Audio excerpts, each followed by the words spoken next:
This is Inside City Hall, the official podcast of the City of Oregon City. I'm your host, Communications Manager Jared Lyman. It's been a while since we've had one of these podcasts, so I'm glad to be able to bring it back. And we're also going to change it up because we're not really inside City Hall today. We're inside the Oregon City Police Department. I am joined by Community Services Officer Brian Hutteball, who's here to talk about a problem that has been, unfortunately, something that's been around for pretty much ever, but it's getting a lot worse, both in terms of tactics, of scope, and of financial losses for people, and that is fraud. So I'd like to thank you, Officer Hutteball, for joining us today. Let's dive right in because this is, like I said, something that has been around forever. I have been in the communications industry like this for 25 years, and I remember both on the news side reading stories about fraud. I remember writing press releases about fraud when I was on this side of things. So, I mean, this has been around far longer than me, but it seems like the scale and the scope is almost getting worse. Yes, yeah, absolutely. It just seems to be growing more over the years. The amount of loss is the big thing. The big shocking thing is just the number of dollars that are leaving from victims' pockets. And so that's the purpose of trying to talking to the viewers and trying to get the information out there so that people can stop losing their money if it's possible. So you gave me some numbers here, and I'll read these off. And normally I would start with like the biggest because it's just, but honestly, the scope of the loss from Oregon City alone is astounding, and it really makes me sad, honestly. And this is from just you alone, if I remember. Yes. Is in the past year, Oregon City residents have been scammed out of over $500,000. That's just in reports that I've taken just in the last 12 months. As an example, one of my coworkers took a report that was over $300,000 in just one single report that he took. So my reported losses from victims is over $500,000. Wow. That is shocking and scary. And when you think about it, and the unfortunate thing is, in a lot of times cases like this, these losses are unrecoverable, aren't they? Absolutely. Generally, obviously, we'd love to get money back for victims when we can. But the reality of most of these frauds is the money is, if this was going to some suspect here locally and some residents here in Oregon City, we would be recovering the money. But this is generally going, out of state and more likely out of country. And once that money's gone, we don't have the ability to go get that money back. And that's what's so frustrating in this path. And I want to point out that, this is obviously a big problem in Oregon City, but it's nationwide, worldwide. Absolutely. And the numbers you put out here, and I've got to put on my glasses, but the FTC has reported last year $12.5 billion have been lost to fraud. Mm-hmm.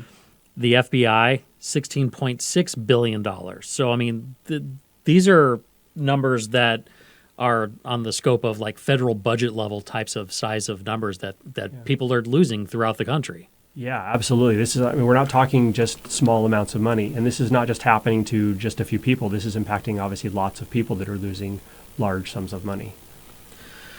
So there's a lot of types of scams out there. You've put together a list of some of the most common. Let's kind of go through those and kind of describe what those are, sure. And then maybe what somebody can do to recognize each one of these, that it is a scam, and how to protect themselves from it. Yeah, okay, great. Before I start going through the list, one thing I guess I'd like to kind of say about this is a lot of people have a knee-jerk reaction when they hear these scams. They're going to say things like, oh, that would never happen to me.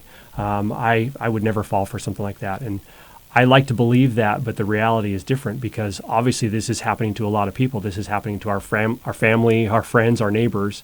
And so as you listen to these stories, realize that I'll bet you know somebody that has been impacted by a scam like this. You may have a family member that's gone through the scam, or it may even impact some of the people that are listening to this. So just something to remember when you're kind of thinking about these scams. That actually brings up a good question before we dive into this is, ballpark figure. We're talking over $500,000 in reports that you took alone in 12 months. Mm-hmm. Ballpark, do you know how many victims that is? Probably between 25 to 35 people, if I'm just kind of guesstimating there. So, yeah, this definitely, in a town of Oregon City size, 35 people, you know somebody you know somebody who knows somebody who's fallen victim to this. So these are issues that everybody needs to be aware of then. Oh yeah, and that's just again the reports that just I've taken. So that doesn't include all the reports that my coworkers have taken on the same topics, which is obviously more people on top of that. So let's dive into the list then. The first one that you've got on here is the tech or refund scam. And this is one that there's a few on these I've looked on this list that they've tried to get me on. Unfortunately, I've written enough press releases. I've gotten to the point where I recognize them. Hopefully I don't fall into your category there of people who think it won't be them and it is them. Sure. But some of these are pretty prevalent, and this tech refund scam is one that's out there a lot, isn't it? Oh, absolutely. This is one of the common ones that we see a lot of here through our police department. Affects a lot of people. It starts out pretty simply, usually with an email, sometimes a text message, but generally an email. PayPal, Norton, McAfee, something like that. Geek Squad, something that a lot of people have done business with. That email will talk about a pending charge of $200, $300, $400, and so people kind of see that and they're like, "Hey, that's not me. I didn't make that charge. I better deal with that." And so there's a phone number to call if there's a problem with the transactional charge that's supposed to be coming through on your bank account. And that's where the problem starts. They call this phone number that's apparently for Norton or Geek Squad or whatever the entity is. And that's where they're talking to somebody in some call center. And once they make that connection, that person says, "Oh yeah, we can get your refund. We need to connect your computer to do that refund." And then once you allow that remote connection to your computer, there's a little bit of trickery and deception on the criminal's part where they will make it look like they have refunded you way too much money. You've asked for $200 back, and while you're typing in the $200 in the simple refund form that they have you fill out, they will on their end add some additional zeros in the end. So instead of $200, it will now be $20,000, for example. And then through their trickery and deceit and the tactics they use, they will make it look like that money has appeared in your bank account. By either modifying the display on your computer screen or sometimes by actually manipulating the money in your bank. They will move the money from your savings account and your checking account because they've had you pull up your bank account to access this to do the refund. And once they do that process and make it look like $20,000 has been deposited into your account, there's a lot of blame and a lot of, "Hey, you made a mistake here. You refunded too much money.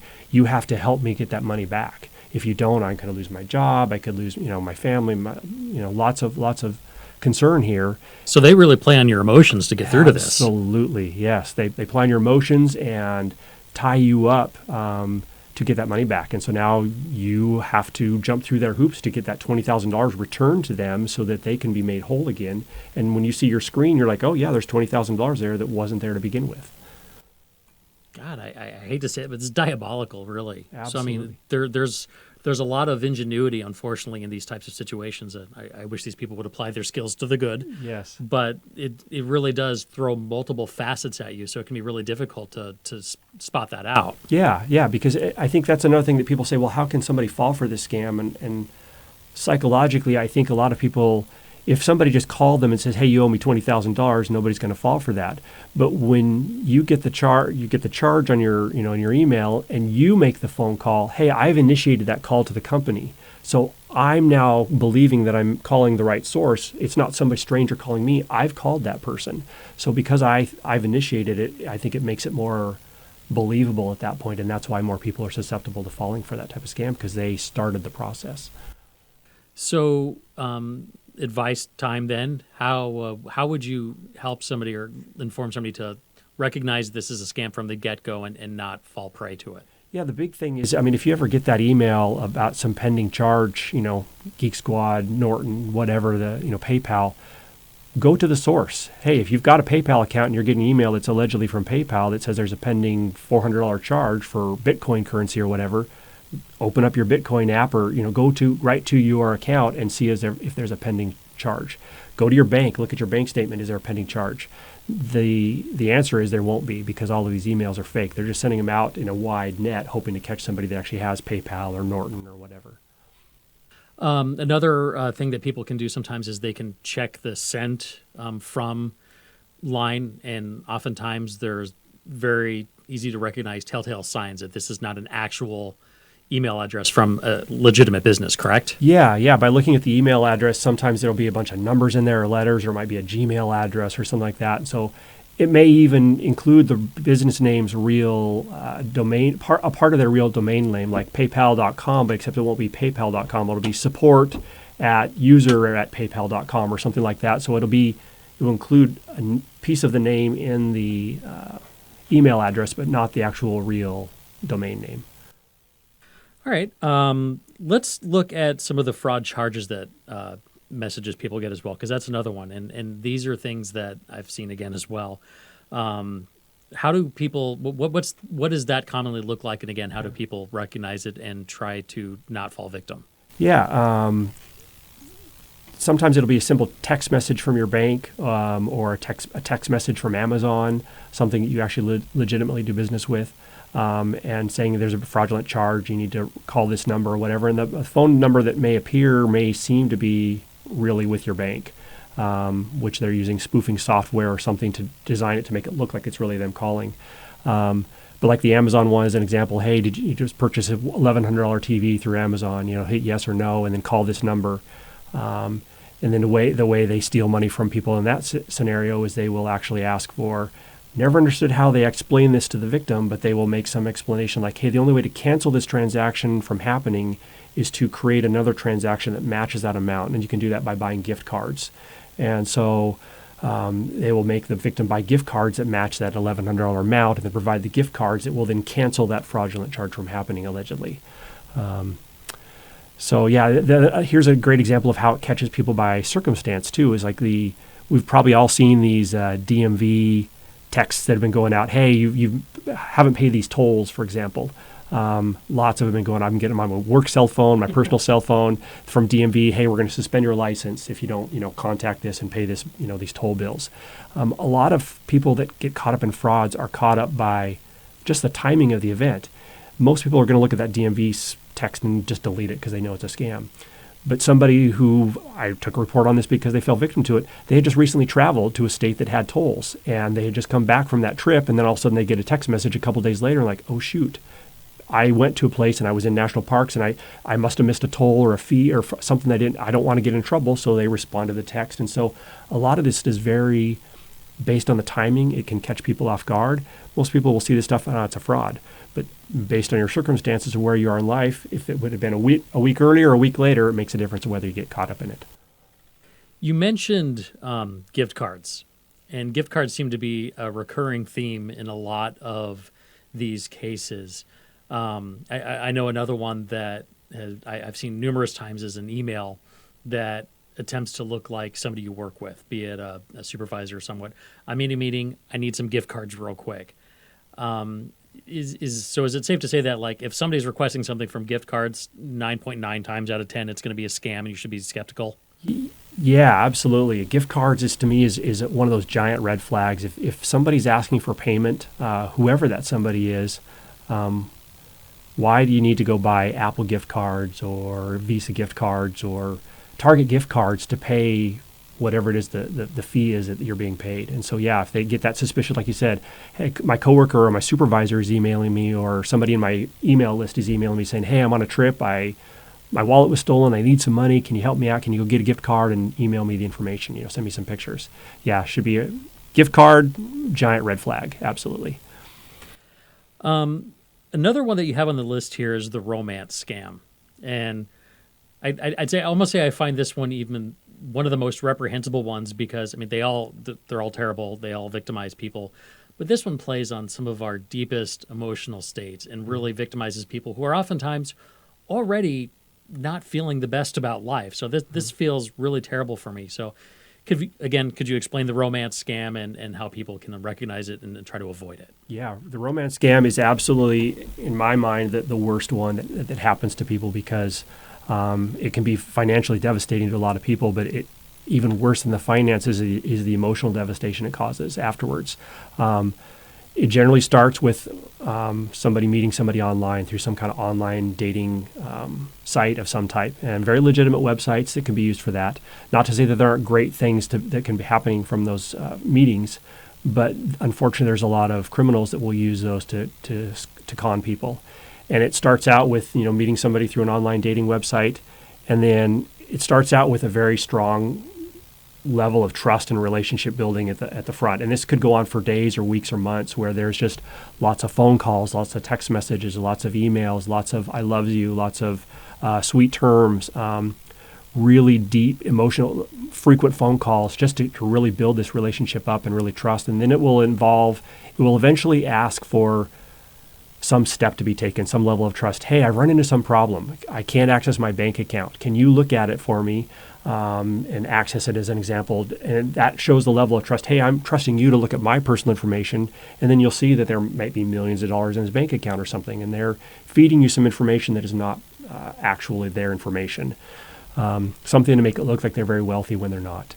And then once that level of trust has been, developed over the course of the weeks or months or whatever, then it's hey, I've run into trouble. I need some money.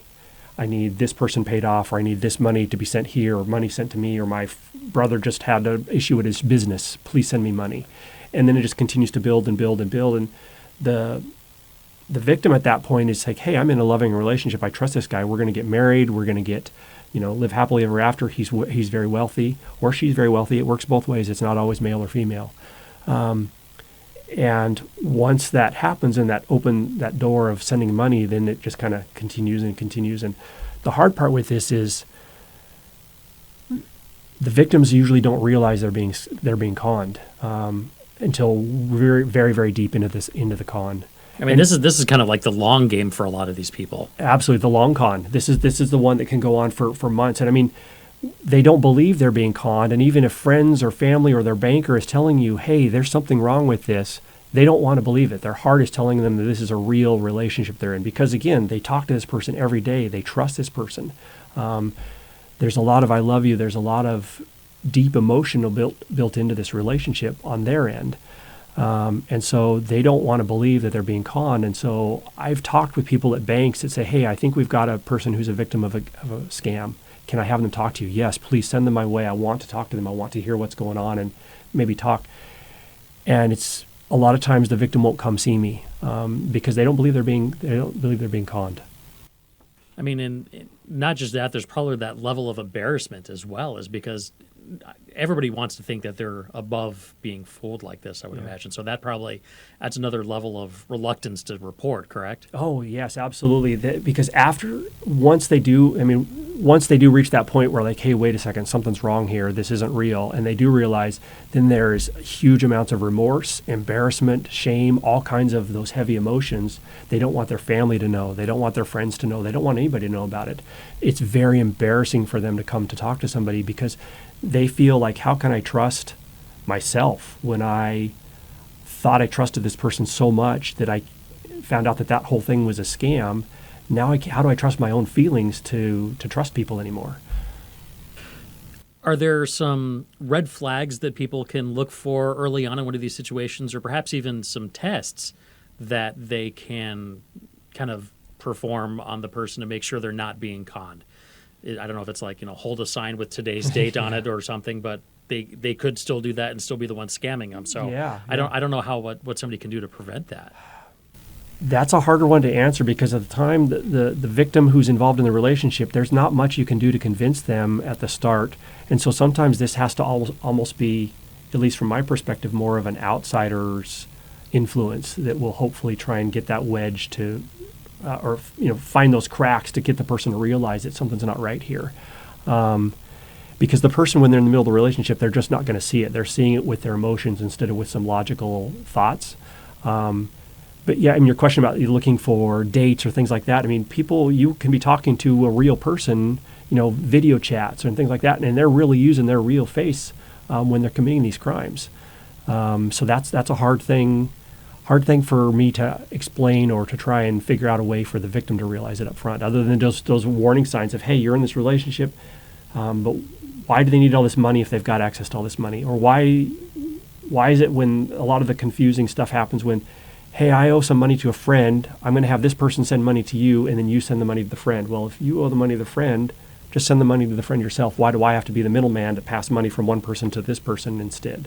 So there's a lot of money changing, where you're the middleman, where you're handling a lot of money transactions and sending money for the person because they're just not able to do that, but they trust you to do all that work for them.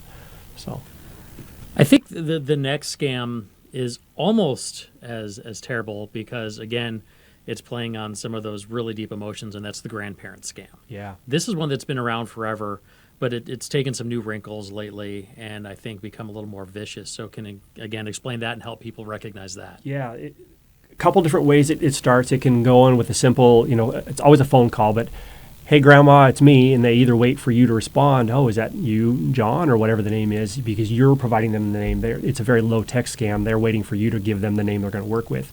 The higher-tech ones will do a little bit of, social media profiling where they can get some names or whatever and use it, and they'll actually provide a name up front in the phone call. But usually you'll start with hey, I've been traveling with a friend. We're down in Mexico or some foreign country. We've been in a car crash. I broke my nose in the crash. That's why I don't sound normal. There's always an explanation why they don't sound like they would normally sound. But hey, I need some money. I need some money because my friend had some drugs. I didn't know about it. We both got arrested even though I wasn't doing anything wrong. I don't want you to call Mom and Dad because I don't want them to worry. But if you can send me money for bail or send me money for my attorney or send me money, whatever. And then once you send the money, then it's like another call from the attorney. Hey, now he got in a fight while he's in jail. He needs another $1,000 or $3,000 or $4,000. So they'll keep asking and keep asking and keep asking until you've sent enough money that you realize something's not right here. And you make the call to your son or daughter and find out that your grandson or granddaughter is really not in any trouble. So probably the easiest way to confirm these things would be to maybe like hang up on that person and then call the contact's actual number to confirm they're not actually in Mexico being held for being in a fight. Yeah, absolutely. Call your grandchild and confirm that it's really them. And even though they say, hey, don't want you to call, my mom or dad, call your kids. Say, hey, is my grandson traveling right now? No, he's over at work in Beaverton. Why? What's going on? That's the common answer that I get. And even though this has been going on a long time, I literally just had a call about this same scam this week. So this is still a recurring scam that still happens. One thing, and I know this is kind of difficult to go because this is so new, but I've seen some things recently, people talking about AI voice generations. Yeah. So this is another thing that's starting to become prevalent as AI seems to infiltrate every element of our life. One thing that scammers love is using new technology to help their goals. So that's another thing people need to look out for, correct? Yeah, absolutely. You can get a phone call from somebody who may sound like somebody and they may have enough information to make it sound like it really is that person, but that doesn't mean it really is that person. If in doubt, verify, call them back, and not at the number that they provided you, but a number to be a legitimate number. I think that may be something that kind of good advice for almost all of these scams is, if in doubt, call the actual number Yes. Yeah. Look up the phone number for your bank. Don't you get a text message from your bank, call this number, or a text message from Amazon, call this number.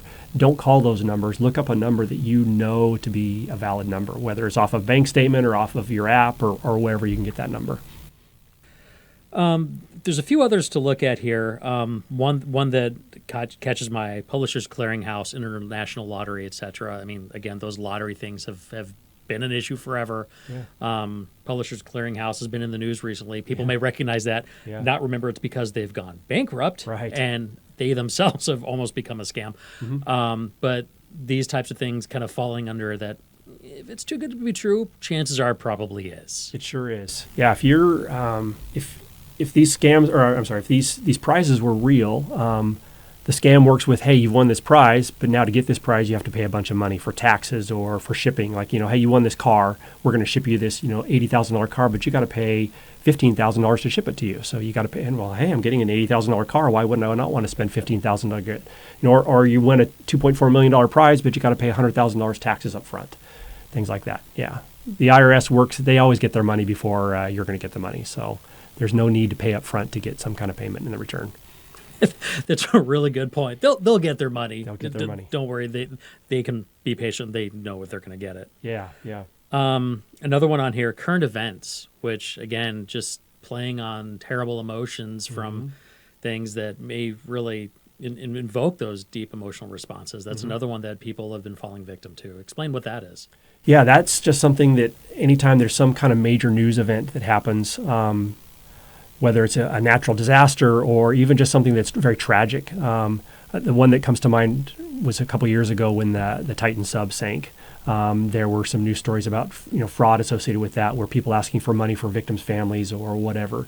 So just because you see something that's very heart-wrenching and very it really grabs the public's attention, there are scammers out there that want to capitalize on that and will try and do a money grab with some kind of funding for victims or families or whatever, of whatever the tragedy is or whatever the natural disaster is. So always make sure if you are going to donate to whatever the cause is that you're donating to a legitimate source. There are very much legitimate places out there to donate money to, but just make sure you're using one of those places versus something that you just saw on some social media feed or wherever it's popping up.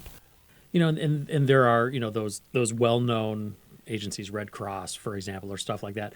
But there's also sites out there that people can use to actually investigate, the legitimacy of a nonprofit, or even, if the money you give is actually going to worthy causes. So that's another thing people can do, right? Is kind of investigate that way. Oh yeah, absolutely. Yeah, research. Verify and research. Hey, is this website that I'm using, legitimate? Do some Googling of that, that business name or whatever. See if there's fraud associated with it before you, follow the rabbit hole there. We touched a little bit on technology earlier, how, there's a few industries out there that they're always the first adopters of technology. The scam industry, unfortunately, seems to be one of those.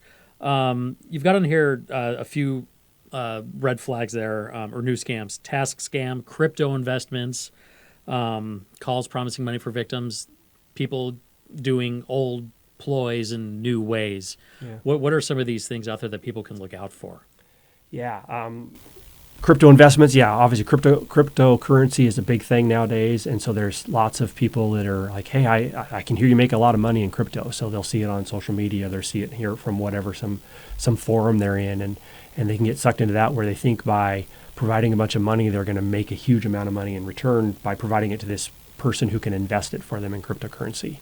And I've taken reports of people that have lost significant, and we're talking tens of thousands of dollars, not just a few $100s here, to these investments where you think you're investing it. And they initially, you got to put $5,000 in, and they send you these graphs showing these great returns. And but if you really want to make big returns, you got to put a lot more in, because the more you put in, the more you get back. And so put another 10 or 20, or I need you to mortgage something. If you can put $100,000 in, you can get even bigger returns, things like that. Cryptocurrency is not to say that it's not a way to make money if you do your, sound purchasing and selling like anything else out there, but cryptocurrency investing is absolutely a scam that's been popping up. Task scam is a weird one where it kind of plays to a little bit of, I think, gambling / gaming addictions, where if your job, you've posted your resume out there for a job and you get contacted, hey, we've got a job for you. It's you're going to be boosting revenues for businesses by clicking and improving the likes for the reviews for a business. And so the tasks are, you have to do these tasks, and as you do these tasks, you level up and you step up, and it improves the money you're getting in your returns. And there'll be even wheel spins, and this goes on to the gambling side, where you spin this wheel, give you bonuses for your money. But the way they're making money is, hey, in order to be leveled up, you have to pay money to boost your improvements of your profits or whatever. And so you're paying them for this job where you're supposed to be making money. So I've seen some similar stuff personally to the Bitcoin, and it's kind of like in that same family as NFTs, non-fungible tokens. I've looked up how they work like 15 times, and I still don't understand this. And I like to think I'm a reasonably intelligent person and not a complete Luddite. But I've had people multiple times on my personal photography page reach out to me and say they want to buy a picture, and I get excited, but then they say they want to do an NFT. And that's the immediate red flag, because NFTs lasted for about 5 minutes in legitimacy, if I'm right. So that's another red flag, is, I guess, too good to be true or something. Or, if it's an angle throwing out some of the new buzzwords of the day, that's probably a pretty good red flag. Yeah, I haven't dealt with NFT stuff at all. Obviously, I'm sure there's scams that are occurring with it out there. But yeah, if it's not currency that you're dealing with, I mean, getting paid in cryptocurrency, yes, there are businesses that accept cryptocurrency payments, but generally the average consumer is not one of them. And so I want my payment in cash, meeting somebody, to exchange goods for goods or whatever. And cryptocurrency and thing, although it might be the way of the future, we're not there yet, I don't think. So that's a really good way of putting it. I like that. As we wrap up there, just kind of any last thoughts of things you would like to tell people to keep in mind to, be I don't want to say suspicious, but honestly, be suspicious. Unfortunately, Sure. and we'd love to all be trusting, but it Yeah. ends up resulting in some things. So, what are some final tips you have for people? Yeah. A lot of common things I see in a lot of the frauds, with a lot of these phone calls, especially if they tie up your time on the phone for hours, like that whole refund scam we talked about. When you start that process and you're calling, the PayPal or whoever it is you believe you're calling, they will keep you on the phone for 4, 5, 6, 7 hours while they have you driving to your bank to pull that money out, driving to a Bitcoin ATM to put the money in, and then going somewhere else. And so they will literally tie up hours of your time. And that entire time, they're directing you what to do. They're telling you to keep this secret, not to tell people what's going on, not even telling your spouse or anything like that. So if there's any secrecy involved where, hey, you can't tell anybody, that should be a time to really pump the brakes and stop. If there's urgency, like, hey, you have to deal with this now or else you're going to get in trouble, the or else, or I'm going to call the police, or you're going to get arrested, or whatever that or else is, that should be another red flag. Urgency, secrecy. If, like we talked about, gift cards should be a big red flag for just about every purchase or, payment of some type, or cryptocurrency or cash payments. Like if they're wanting you to take $20,000 out of your bank and go put it into a Bitcoin ATM because that's very secure, that should be another red flag. Same thing with mailing a big box of cash. Hey, I need you to take that $20,000 we talked about, wrap it in a special aluminum foil and package it and then mail it somewhere. I mean, criminals, or even have somebody show up at your house. I mean, that's happened with a few of the calls. Hey, this $20,000, I'm going to have a courier come to your house, and they're going to have a keyword. They're going to have to give you the keyword, and you're going to have to give them the passphrase. Any large amounts of cash transactions where you're meeting somebody, or somebody's coming to you, or you're mailing at somebody, huge red flags. That's the common things, the common themes, same things I see in a lot of these frauds. So if somebody has been a victim of fraud, or they think they may be somebody is attempting to defraud them, what do you suggest they do? Should they reach out to you at the department? What are the steps somebody should take? Yeah, step one, I mean, obviously, ideally, before you even take the steps, that would be the best thing I can say. Hey, if you're seeing any of these red flags, stop. Before you take any action, before you pull any money out of your account, stop. Talk to somebody. It doesn't matter who that somebody is, somebody hopefully you can trust. Talk to your spouse, talk to a neighbor, talk to the police department. Just talk to somebody you can trust. That's the very first step, because if you can stop it before you lose the money, that is the ultimate goal here. We're trying to save people from money, or save people from losing their money. But yeah, the next step is, after assuming this has happened and you've gone forward through the steps and lost something, then it's kind of damage control and reporting it. I would go to your bank first, figure out what's going on with your bank, financial institutions, whatever's involved there, get that kind of under control to make sure that there's no additional loss that could happen after that. Once you've got that under control, the police department needs to be involved, but we're kind of more of a secondary step, because I'd rather get those first steps of, hey, let's stop the loss, and then go deal with the reporting after the fact. Officer Hutteball, I appreciate you joining us today. This is a lot of good information. We may have to do a follow-up, because I know there's more to touch on this. Hopefully, as the season wears on and we come into the holidays, people will be a little more vigilant and not fall victim to this, because that dollar amount lost is honestly heartbreaking. Oh, absolutely. Yeah, like you said, we've touched on some of the scams out there. This is by no means an exhaustive list, and there's so many more to be on the lookout for. All right, thank you for joining us today. I appreciate it. And thank you for listening or watching, however you choose to take on the podcast Inside City Hall. We'll talk with you next time.